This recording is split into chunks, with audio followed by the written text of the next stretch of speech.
कांच की हवेली। दोस्तों, इस कहानी के पिछले भाग सुनने के लिए हमारे चैनल को विजिट करें। अब आगे। रवि ने कहा, बस ऐसे ही मन में आया तो पूछ लिया, जैसे तुमने पूछा। चिंटू ने अजीब सी नजरों से उसे देखा। रवि ने कहा, अच्छा चिंटू, अब एक काम और करोगे? पैसे मिलेंगे। चिंटू ने वापस अपने होठों पर जीभ घुमाई। रवि ने वापस 10 का नोट उसे थमाया और कहा, तुम अपनी दीदी के कपड़े मुझे लाकर दे सकते हो? चिंटू डरते हुए बोला, दीदी के कपड़े नहीं, दीदी मारेगी। रवि ने अपनी आंखें दिखाते हुए कहा, तो फिर मेरे सारे पैसे वापस करो। चिंटू कुछ देर अपनी मुट्ठी में बंधे नोट को देखता रहा और सोचता रहा, फिर बोला, तुम दीदी के कपड़ों का क्या करोगे? रवि ने कहा, कुछ नहीं, बस हाथ में लेकर देखना चाहता हूँ कि तुम्हारी दीदी के कपड़े कैसे हैं। चिंटू कुछ देर खड़ा रहा। उसके मन में एक तरफ रुपयों का लालच था तो दूसरी तरफ दीदी की डांट का ख्याल। आखिरकार उसने रुपयों को जेब में रखा और कपड़ों की तरफ बढ़ गया। दूसरे मिनट में वो कंचन के कपड़े लेकर वापस आ गया। रवि ने उसके हाथ से कपड़े लिए और बोला, चिंटू महाराज, अब अगर तुम चाहते हो कि तुम्हारी दीदी तुम्हारी पिटाई ना करे तो फिर यहाँ से खिसको। चिंटू सहमा। उसने भय से कांपते हुए रवि को देखा और बोला, अब तुम दीदी के कपड़े वापस दो। रवि ने उससे कहा, मैं ये कपड़े तुम्हारी दीदी के ही हाथों में दूंगा, लेकिन दीदी मुझे मारेगी। वह डरते हुए बोला। उसका चेहरा डर से पीला पड़ गया था। रवि ने उसका भय दूर किया, तुम्हारी दीदी को बताएगा कौन कि तुमने उसके कपड़े मुझे दिए हैं? जब तुम यहाँ रहोगे ही नहीं तो वो तुम्हें मारेगी कैसे? बच्चे ने कहा, लेकिन तुम दीदी को मत बताना कि मैंने उनके कपड़े तुम्हें दिए हैं। रवि अपना गला छूकर बोला, नहीं बताऊंगा। अगले ही पल चिंटू 9-2-11 हो गया। रवि कंचन के कपड़े हाथों में लिए पास की झाड़ियों में जा छुपा और कंचन के बाहर आने की प्रतीक्षा करने लगा। रवि झाड़ियों में छिप गया। उसके मन में बदले की भावना थी। इसी लड़की के कारण उसे हवेली में मजाक का पात्र बनना पड़ा था, इसीलिए उसने कंचन को सबक सिखाने का निश्चय कर लिया था। वो ये कैसे भूल सकता था कि बिना वजह इस लड़की ने उसके कपड़े जलाए थे। इसी की वजह से वो 2 दिन तक जोकर बना हवेली में फिरता रहा। इन्हीं विचारों के साथ वो झाड़ियों में छिपा रहा और कंचन के बाहर आने की राह देखता रहा। कुछ देर बाद एक एक करके लड़कियां बाहर आती गई और अपने अपने कपड़े पहनकर अपने अपने घर को जाने लगी। रवि 1 घंटे से झाड़ियों की ओट से ये सब देख रहा था। अब सूर्य भी अपने क्षितिज पर डूब चुका था और चारों तरफ सांझ की लालिमा फैल चुकी थी। अब नदी में केवल 2 ही लड़कियां रह गई थी। उनमें एक कंचन थी, दूसरी उसकी कोई सहेली। कुछ देर बाद उसकी सहेली भी नदी से बाहर निकली और अपने कपड़े पहनने लगी। अचानक उसे ये एहसास हुआ कि यहाँ कंचन के कपड़े नहीं हैं। उसने उसके कपड़ों की तलाश में इधर उधर नजर दौड़ाई, पर कपड़े कहीं भी दिखाई नहीं दिए। उसने कंचन को पुकारा, कंचन, तुमने अपने कपड़े कहाँ रखे थे? यहाँ दिखाई नहीं दे रहे हैं। कंचन ने कहा, वही तो थे, शायद हवा से इधर उधर हो गए हो, मैं आकर देखती हूँ। यह कहते हुए कंचन पानी से बाहर निकल आई। वह उस स्थान पर आई जहाँ पर उसने अपने कपड़े रखे थे। वहाँ पर सिर्फ उसके इनर बियर थे, बाकी के कपड़े गायब थे। वह अपने कपड़ों की तलाश में इधर उधर नजर दौड़ने लगी। वो कभी झाड़ियों में ढूंढती तो कभी पत्थरों की ओट पर, लेकिन कपड़े उसे कहीं भी दिखाई नहीं दिए। अब कंचन की चिंता बढ़ी और वो परेशानी में इधर उधर घूमती रही। फिर अपनी सहेली के पास जाकर उससे बोली, लता, कपड़े सचमुच में नहीं है? लता ने मुस्कुराते हुए कहा, तो क्या मैं झूठ बोल रही थी? कंचन ने कहा, अब मैं घर कैसे जाऊंगी? लता ने कहा, थोड़ी देर और रुक जा, उजाला खत्म होते ही घर को चली जाना, अंधेरे में तुम्हें कोई नहीं पहचान पाएगा। कंचन ने लता से पूछा, क्या तू मेरे घर से कपड़े लेकर आ सकती है? लता ने इनकार किया, मैं ना बाबा ना, तू तो जानती ही है मेरी माँ मुझे आने नहीं देगी। फिर क्यों मुझे आने को कह रही है? कंचन ने लता की खुशामद की। लता, तो फिर तू भी कुछ देर रुक जा, दोनों साथ चलेंगे। यहाँ अकेले में मैं नहीं रह सकूंगी। लता ने कहा, कंचन, मैं अगर रुक सकती तो रुक ना जाती, जरा सी देर हो गई तो मेरी सौतेली माँ मेरी जान ले लेगी। कंचन खामोश हो गई। वो अच्छी तरह से जानती थी कि लता की सौतेली माँ उसे बात बात पर मारती है, एक काम को 10 बार करवाती है। वो तो अक्सर इसी ताक में रहती है कि लता कोई गलती करे और वो इस बेचारी की पिटाई करे। उसका बूढ़ा बाप भी अपनी बीवी के गुस्से से दूर ही रहता था। लता ने उसे सुझाव दिया, क्यों चिंता कर रही है मेरी सखी, मेरी माँ तो तू ऐसे ही मेरे साथ घर चल। कंचन चिंतित स्वर में बोली, ऐसी हालत में कोई देखेगा तो क्या कहेगा। लता कंचन के पास आकर उसके कंधों पर हाथ रखकर बोली, कोई कुछ नहीं कहेगा, उल्टे लोग तुम्हारी इस कंचन काया की प्रशंसा ही करेंगे। सच कहती हूँ, गांव के सारे मजनू तुम्हें ऐसी दशा में देखकर जी भरकर सच्चे दिल से दुआएं देंगे।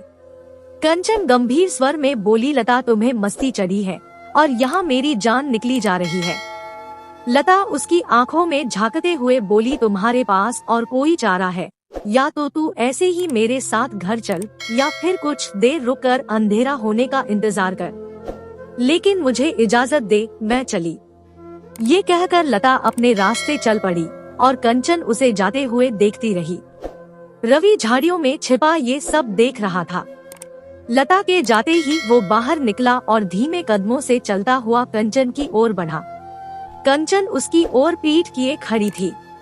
रवि उसके निकट जाकर खड़ा हो गया और उसे देखने लगा। किसी नारी को इस अवस्था में देखने का ये उसका पहला अवसर था। कंचन गीले इनर बियर में खड़ी थी और अंडर गारमेंट्स गीले होने की वजह से पूरा पारदर्शी हो गया था। हल्की रोशनी में भी रवि को साफ दिखाई दे रहा था। वह विस्मित अवस्था में उसके लाजवाब हुस्न का दीदार करता रहा। अचानक से कंचन को ऐसा लगा कि उसके पीछे कोई है। वह तेजी से पीछे घूमी और जैसे ही वो पलटी तो चीखती हुई 4 कदम पीछे हट गई। वो आश्चर्य से रवि को देखने लगी। रवि ने उसकी चीख की परवाह न करते हुए उसे ऊपर से नीचे तक घूरा। रवि की आंखों में अनोखी चमक भरती चली गई। कंचन की हालत पतली थी। ऐसी हालत में अपने सामने किसी अजनबी को पाकर उसका दिल धाड़ धाड़ बज रहा था। सीना तेजी से ऊपर नीचे हो रहा था। उसे अपने शरीर पर रवि की चुभती नजरों का एहसास हुआ तो उसने अपने हाथों को कैंची का आकर देकर खुद को ढकने का प्रयास किया।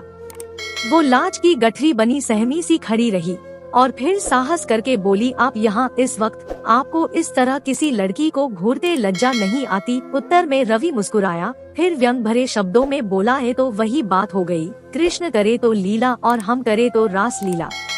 कंचन रूखे स्वर में बोली, मैं समझी नहीं। फिर रवि ने अपने हाथ आगे किए और उसके कपड़े दिखाए। कंचन रवि के हाथों में अपने कपड़े देखकर पहले तो चौंकी, फिर आंखें चढ़ाकर बोली, ओह तो आपने मेरे कपड़े चुराए थे। मुझे नहीं पता था आप शहरी लोग लड़कियों के कपड़े चुराने के भी आदी होते हैं, लेकिन ये बड़ी नीचता का काम है। लाइए मेरे कपड़े मुझे दीजिए। रवि व्यंग से मुस्कुरा और बोला, मुझे भी नहीं पता था कि गांव के सीधे साधे से दिखने वाले लोग अपने घर आए मेहमान का स्वागत उसके कपड़े जलाकर करते हैं। क्या ये नीचता नहीं है? सहसा उसकी आवाज में कठोरता उभरी, अब क्यों ना मैं अपने उस अपमान का बदला तुमसे लूं। कंचन सक पका गई। उसकी आंखों से डर के मारे आंसू बह निकले। वो सहमी सी आवाज में बोली, मैंने आपके कपड़े नहीं जलाए थे साहब, वो तो। कंचन कहते कहते रुक गई। वह खुद तो लज्जित हो चुकी थी, पर अब उसने निक्की को शर्मसार करना ठीक नहीं समझा। रवि ने कहा, वो तो क्या, कह दो कि वो काम किसी और ने किया था। जो लड़की मेरे रूम में मेरे जले हुए कपड़े रख कर गई थी वो तुम नहीं, कोई और थी। कंचन बोली, साहब मैं सच कहती हूँ, मैंने आपके कपड़े नहीं जलाए। रवि ने कहा, तुम्हारा कोई भी झूठ तुम्हारे किए पर पर्दा नहीं डाल सकता। तुम्हारे इस गोरे शरीर के अंदर का जो काला दिल है उसे मैं देख चुका हूँ। कंचन रुआसी हो उठी। रवि के ताने उसके दिल को भेदते जा रहे थे। उसने सहायता के लिए चारों तरफ नजर दौड़ाई, पर उसे ऐसा कोई भी दिखाई नहीं दिया जिससे वो मदद मांग सके। उसने उस पल निक्की को जी भर कोसा, काश कि वो उसकी बातों में ना आई होती। उसने एक बार फिर रवि की तरफ गर्दन उठाई और बोली, साहब मेरे कपड़े दे दो, मेरे घर में सब परेशान होंगे। उसकी आवाज में करुणा थी और आंखें आंसुओं से डबडबा गई थी। वो अब बस रोने ही वाली थी। कंचन ने एक बार फिर रवि की तरफ गर्दन उठाई और बोली, साहब मेरे कपड़े दे दो, मेरे घर में सब परेशान होंगे। उसकी आवाज में करुणा थी और आंखें आंसुओं से डबडबा गई थी। वो अब बस रोने ही वाली थी। रवि ने उसके चेहरे को ध्यान से देखा। उसका चेहरा शर्म और भय से पीला पड़ गया था। उसकी खूबसूरत आंखों में आंसू की मोटी मोटी बूंदें चमक उठी थी। उसके होंठ कब कंपा रहे थे। वो लाचारी से अपने सूखे होठों पर जीभ फिरा रही थी। रवि को उसकी हालत पर दया आ गई। उसने अपने हाथ में पकड़े कपड़े उसकी ओर फेंके और बोला, ये लो अपने कपड़े पहनो और घर जाओ। मैं उन लोगों में से नहीं हूँ जो किसी की विवशता का फायदा उठाने में अपनी शान समझते हो, लेकिन घर जाने के बाद अगर फुर्सत मिले तो अपने मन के अंदर झांकना और सोचना कि मैंने तुम्हारे साथ जो किया वो क्यों किया। अब तो शायद तुम्हें ये समझ में आ गया होगा कि किसी के मन को ठेस पहुंचाने से सामने वाले के दिल पर क्या गुजरती है। रवि जाने के लिए मुड़ा, फिर रुका और पलटकर कंचन से बोला, एक बात और, अगर तुम किसी के दिल में अपने लिए प्यार ना भर सको तो कोशिश करना कि कोई तुमसे नफरत भी ना करे। ये कहकर रवि मुड़ा और अपनी बाइक की तरफ बढ़ गया। कंचन उसे जाते हुए देखती रही। उसकी आंखों में अभी भी आंसू भरे हुए थे और उसके कानों में रवि के कहे अंतिम शब्द गूंज रहे थे। वह बड़बड़ाई, मुझे माफ कर दो साहब, मैं जानती हूँ मेरी वजह से आपका दिल टूटा है, भूलवश मैंने आपके स्वाभिमान को ठेस पहुँचाई है, पर मुझसे नफरत मत करना साहब, मैं बुरी लड़की नहीं हूँ, मैं बुरी लड़की नहीं हूँ साहब। कंचन भारी कदमों से झाड़ियों की ओर बढ़ी और अपने कपड़े पहनने लगी। कपड़े पहन लेने के बाद वो अपने घर के रास्ते चल पड़ी और पूरे रास्ते वो रवि के बारे में सोचती रही। कुछ देर बाद वो अपने घर पहुंची। कंचन ने जैसे ही अपने घर के आंगन में कदम रखा, बुआ ने पूछा, कंचन इतनी देर कैसे हो गई आने में? कितनी बार तुझे समझाया है सांझ ढले बाहर मत रहा करो, तुम्हें अपनी कोई फिक्र रहती है कि नहीं? कंचन ने बुआ पर दृष्टि डाली। बुआ इस वक्त आंगन के चूल्हे में रोटियां बना रही थी और चूल्हे से थोड़ी दूर चारपाई पर उसका बाप सुगना बैठा हुआ था। कंचन उसे बाबा कहती थी, आज देर हो गई बुआ, आगे से नहीं होगी। कंचन बुआ से बोली और अपने कमरे की ओर बढ़ गई। उसके मिट्टी और खपरेल के घर में केवल 2 कमरे थे। एक कमरे में कंचन सोती थी, दूसरे में उसकी बुआ शांता और सुगना की चारपाई बरामदे में लगती थी। चिंटू के लिए अलग से चारपाई नहीं बिछती थी। उसकी मर्जी जिसके साथ होती उसके साथ सो जाता, पर ज्यादातर वो कंचन के साथ ही सोता था। कंचन अपने रूम के अंदर पहुंची। अंदर चिंटू पढ़ाई कर रहा था। कंचन को देखते ही वह घबराया और किताब समेटकर बाहर जाने लगा। कंचन ने उसे टोका, कहाँ जा रहा है?